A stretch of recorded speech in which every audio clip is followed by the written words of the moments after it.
హారతి సాయి స్వరూపమా నీకు పూల హారతి సచ్చరితం నీకు జ్ఞాన జ్యోతుల హారతి జ్ఞానహారతి జ్ఞానజ్యోతులహారతి సాయి స్వరూపమా నీకు పూలహారతి సచ్చరితం నీకు జ్ఞానజ్యోతులహారతి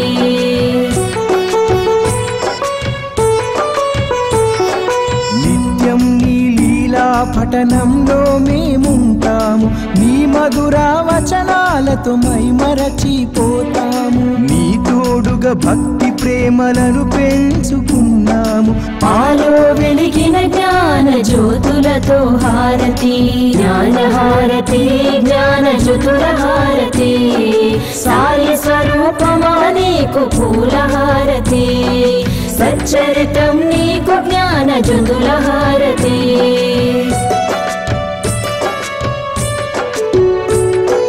సాయి ఆత్మను నీలో నింపుకుంటివి తనివి తీర సాయిని దర్శింపజేస్తివి కష్టాలను దుఃఖాలను తరిమి కొడితివి దయగల తల్లి నీకు ప్రేమహారతి జ్ఞానహారతి జ్ఞానజ్యోతులహారతి సాయి స్వరూపమా నీకు పూలహారతి సచ్చరితం నీకు జ్ఞానజ్యోతులహారతి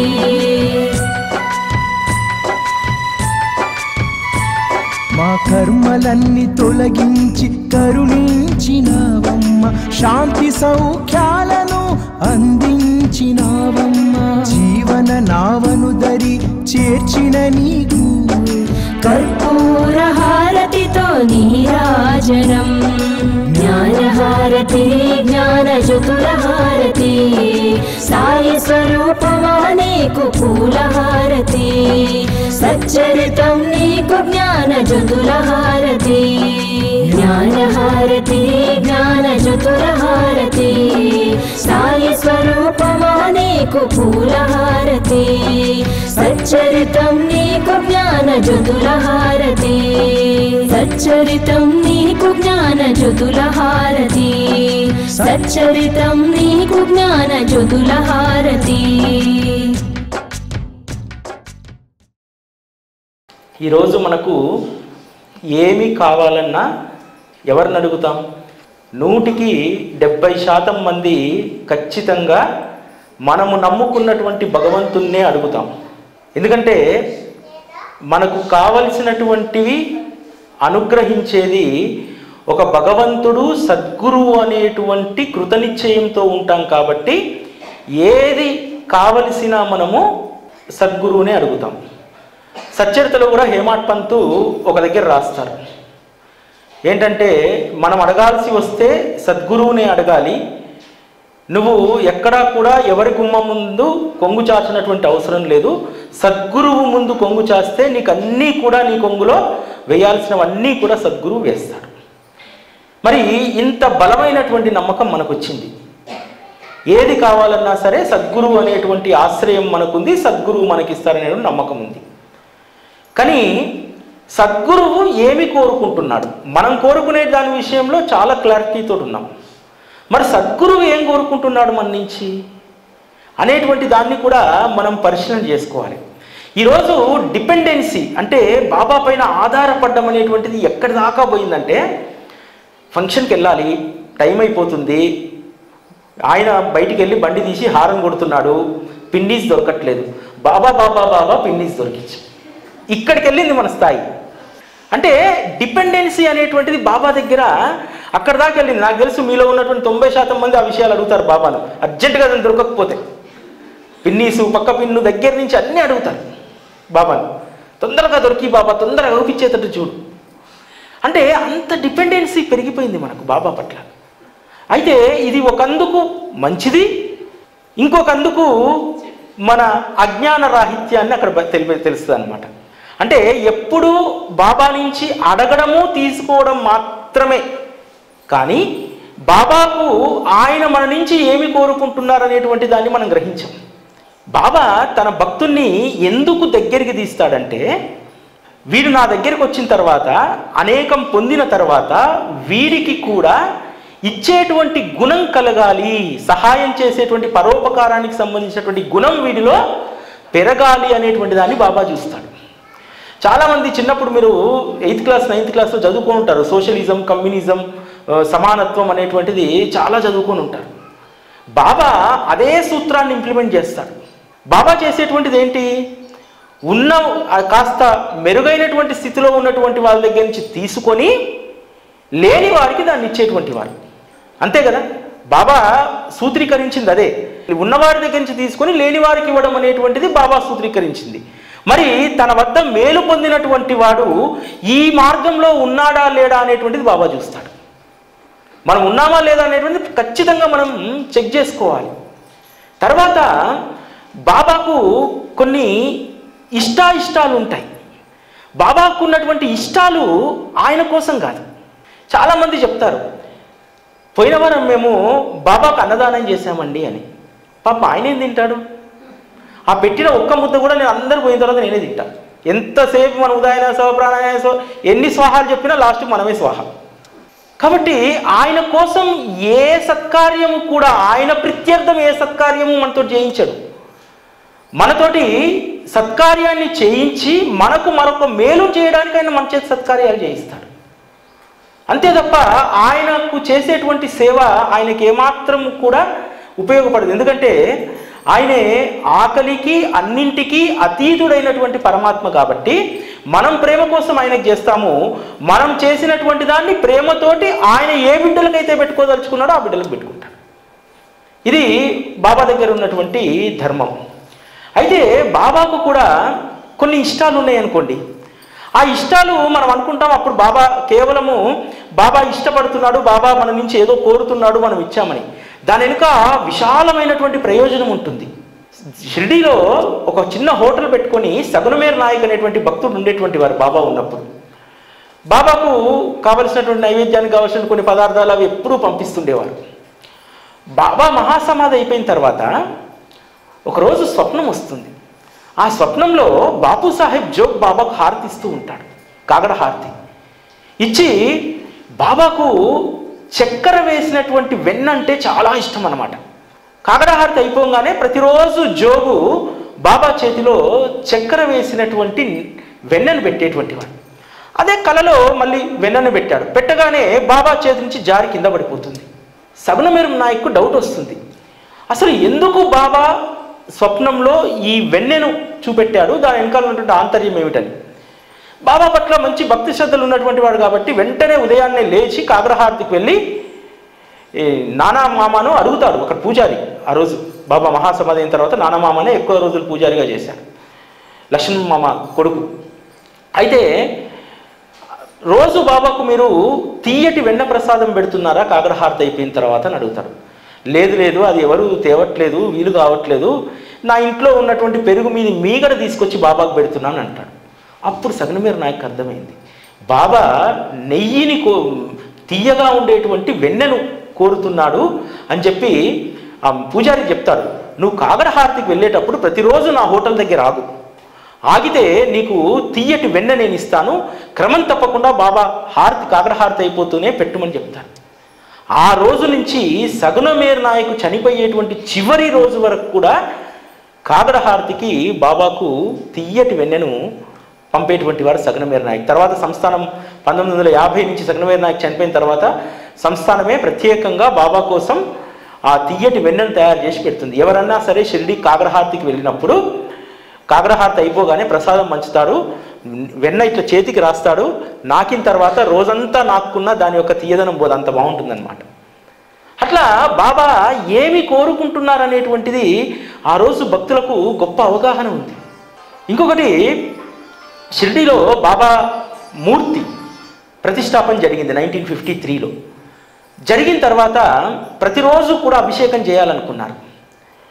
సరే, మొదటి రోజు ప్రతిష్టాపన కార్యక్రమాలు అయిపోయాయి, బాబాకు స్నానం చేయించారు. అక్కడ షిరిడీలో ఇప్పటికి కూడా మద్రాస్ హోటల్ అని ఉంటుంది. మద్రాస్ హోటల్లో అయ్యర్ అనేటువంటి ఒక వ్యక్తి ఉండేవారు, ఇటీవల కాలంలో వారు చనిపోయారు. అయ్యర్కు ఒకరోజు స్వప్నం వస్తుంది, బాబా అభిషేకం చేయిస్తుంటే వణికిపోతున్నాడు. అరే, వయసు పైబడ్డది కదా, వణికిపోతుండేమో అనుకున్నాడు. కానీ తర్వాత ఉదయం ఆలోచించాడు, ఎందుకు బాబా ఉనికిపోతున్నాడు. పూజారిని అడిగాడు, బాబాకు వేడి నీళ్ళు కాయడానికి ఇక్కడ సౌలభ్యం లేదు కాబట్టి చన్నీళ్ళతో స్నానం చేస్తున్నానంటే, ఆ మద్రాస్ హోటల్ యజమాని ఆ రోజు నుంచి ఈ రోజు వరకు కూడా మద్రాస్ హోటల్ నుంచే వేడి నీళ్ళు వస్తాయి బాబా స్నానానికి. అంటే బాబా యొక్క మనస్సును మనం ఎట్లా అర్థం చేసుకోవాలి.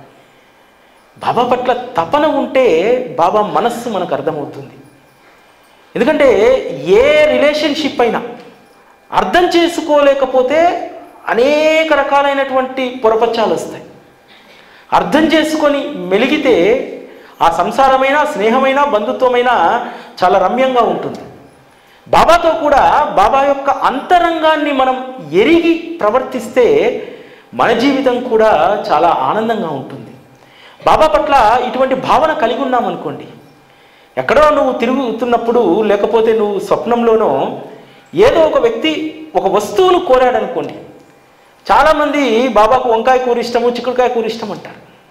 వంకాయ కూర, చిక్కుడుకాయ కూరతో ఆయనకు పని లేదు. మనం ఏది ఇచ్చినా, ఏది పెట్టినా ఆయన చాలా తృప్తిగా తింటాడు. మనలాగా అనేక రకాలైనటువంటి కండిషన్స్ ఉండవు. నాకు ఈ కూర ఇష్టం, ఈ కూర ఇష్టం లేనటువంటిది ఏమి ఉండదు. బాబాకు అన్నీ ఇష్టమే. అట్లా నీ మనసుకు ఏదైనా తలంపు వచ్చినప్పుడు దాన్ని నువ్వు బాబాకు సమర్పిస్తే ఆ ఆనందము, ఆయనకు మనకున్నటువంటి ఆ అనుబంధంలో గొప్ప ఆనందము, ఆస్వాదము మనకు దొరుకుతుంది. అంటే ఆ రోజు భక్తుల యొక్క స్థితి ఎలా ఉండేది. ఈరోజన్నా మనం ఇంత మంచి మందిరాన్ని కట్టుకున్నాం, చక్కగా సింహాసనాన్ని ఏర్పాటు చేసుకున్నాం, బాబాకు అలంకరణ చేసుకున్నాం. ఆ రోజు బాబా రూపం ఎలా ఉండేది, అసలు ఆ ద్వారకామయ్యి కూర్చోవడానికి కూడా నిరుపయోగంగా ఉండేది.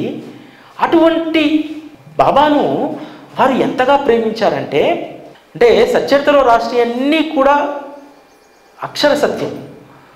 సచ్చరితలో ఒక సందర్భంలో ఉంటుంది, ఎవరైతే నాకు మించినటువంటి వారు లేరు, నాతో సమానమైనటువంటి వారు లేరు అని చెప్పి ఎవరైతే భావిస్తారో వారి యొక్క అన్ని కార్యాలను నేను నిర్వర్తించి నేను నా తలపైన ఉన్నటువంటి రుణాన్ని తొలగించుకుంటాను అన్నాడు బాబా.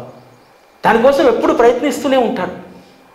ఎందుకంటే మనము ఏ చిన్న సేవ చేసినా ఆయన ఫీలింగ్ ఏంటంటే, వీడు ఇంత చిన్న సేవ చేశాడు, వీడికి నేను రుణపడి ఉన్నాను అనేటువంటి భావంతో బాబా ఉంటాడు.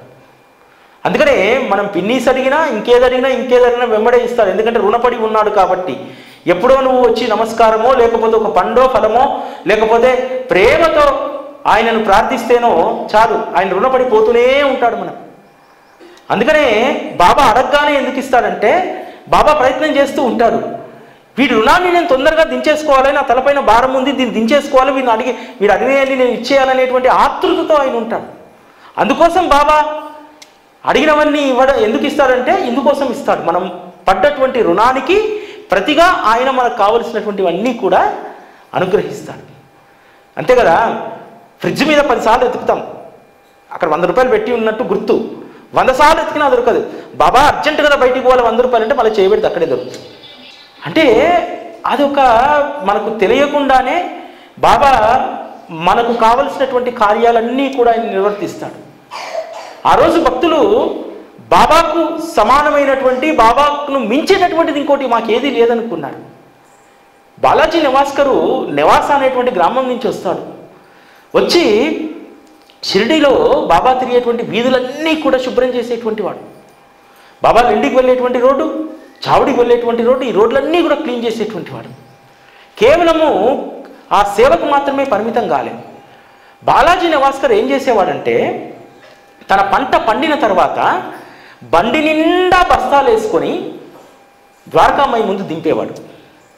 దింపి బాబాను పిలిచి, బాబా ఇదిగో నీ దయ వల్ల నా పొలంలో ఇన్ని బస్తాల పంట పండింది, కాబట్టి ఇది మీ కృప వల్ల కలిగినటువంటిది, దీంట్లో నుంచి మీకు ఎంత కావాలో తీసుకుంటే మిగిలింది నాకు ఇస్తే ఇంటికి పోషణ కోసం నేను తీసుకెళ్తానంటాడు. బాబా సరదాగా ఒక బస్తా మీద చేపెట్టి, ఇది లోపల అయిపో ద్వారకామయ్యలా అంటాడు. మిగతావన్నీ ఎత్తి పంపించేస్తాడు. అంటే సర్వసమర్పణ అనేటువంటి భావం ఆ రోజు భక్తుల్లో ఉండేది. ఈరోజు మనలో అటువంటి భావన ఉందా లేదా చెక్ చేసుకోవాలి. ఈరోజు మన జీవితంలో మన స్థితి ఎలా ఉంటుందంటే, ఇలా 1వ తారీఖు జీతం రాగానే అన్నింటినీ పక్కన పెట్టేస్తాం. పెట్టేసి ఒక 3,000 మిగిలాయి అనుకోండి, ఒక 1,000 రూపాయలు మిగిలాయి అనుకోండి. ఈ 1,000 రూపాయలకు ఈ నెల ఏదైనా కొత్తది ఏదైనా కొందామని ఆలోచిస్తారు తప్ప అందులో భగవంతుని సేవకు మనం ఎంత వినియోగిస్తామనేటువంటి దాన్ని కూడా ఆలోచించాలి. నిజమజ ద్రవ్యటేవ తవ చరణ రజ సేవ అని చెప్పి హారతిలో పాడుకుంటాం మధ్యాహ్న హారతిలో. దాని అర్థం ఏంటంటే ఆ ప్రార్థనకు ఉన్నటువంటి అర్థం కూడా మనకు తెలియదు. బాబా, నేను సంపాదించేటువంటి సంపద నీ చరణ సేవకు ఎక్కువగా వినియోగమయ్యేలాగా చూడు. నీ చరణ సేవకు వినియోగమైనటువంటి డబ్బే నా శ్రమతో వచ్చినటువంటి ఆ డబ్బే అసలైనటువంటి సద్వినియోగమైనట్టు, మిగతాదంతా నేను ఖర్చు పెట్టేది దుర్వినియోగమే అనేటువంటి ప్రార్థనను మనం చేస్తాం మధ్యాహ్న హారతిలో. కానీ ఆచరణలో చాలా తక్కువగా ఉంటుంది. చాలా తక్కువ పర్సంటేజ్ మనము బాబా కోసం కాకుండా పుణ్యాన్ని ఆర్జించడానికి. ఒకటి గుర్తుపెట్టుకోండి, మన సంపాదనలో మనం ఖర్చు పెట్టేటువంటి దాంట్లో ఎంత భాగాన్నైతే నువ్వు సత్కార్యాల కోసం ఖర్చు పెడతావో ఆ డబ్బే సద్వినియోగమైనట్టు, మిగతాదంతా కూడా అకౌంట్లోకి రాదు, నీ పుణ్యం అనేటువంటి అకౌంట్లోకి రాదు. కాబట్టి సాధ్యమైనంత వరకు, ఎందుకంటే ఒకే చోట మనము మొత్తాన్ని పొయ్యలేము, కానీ వీలు ఉన్నప్పుడల్లా, మనకు దైవ చింతన కలిగినప్పుడల్లా, దైవం యొక్క సన్నిధానానికి వెళ్ళినప్పుడల్లా కొంత అకౌంట్లో వేసుకుంటూ వచ్చేయాలి పుణ్యాన్ని అనేటువంటిది. అలా అయితేనే మన జీవితం సార్థకమవుతుంది. కాబట్టి బాబా మన నుంచి ఏం కోరుకుంటున్నాడంటే, వీడు ఎక్కువ సత్కార్యాల్లో భాగస్వాముడు కావాలి.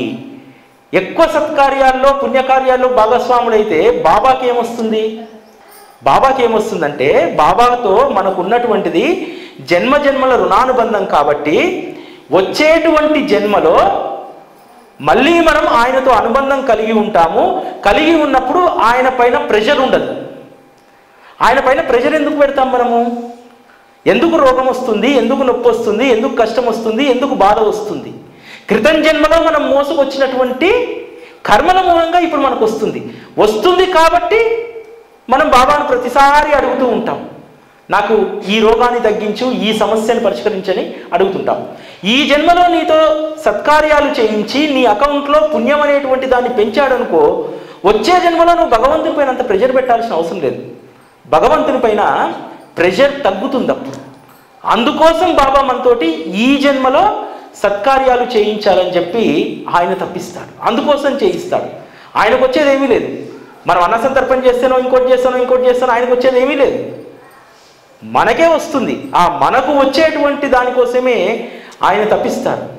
మనము చాలా మట్టుకు ఏం చేస్తామంటే, బాబా పైన భారాలు వేయడానికే ప్రయత్నం చేస్తాం, బాధ్యత మాత్రం పంచుకో. ఎందుకంటే నేను అనుభవపూర్వకంగా చెప్తున్నాను, బాధ్యత పంచుకోవడంలో మనం ఎందుకు వెనుకంజ వేస్తాం? బాధ్యత కూడా ఉండాలి. బాబా పైన కేవలం భారం వేయడమే కాదు, బాబా పట్ల మనము బాధ్యత కలిగి ఉన్నప్పుడే మనకు ఆయనతో ఒక మంచి రిలేషన్ ఏర్పడుతుంది. ఈరోజు ఏదన్నా ఒకరింట్లో మంచి శుభకార్యం జరిగింది అనుకోండి, లేకపోతే ఇంకోటి కాలనీలో ఒక ఉత్సవం చేసుకుంటున్నాం అనుకోండి, అందరము భాగస్వాములం అవుతామా కదా?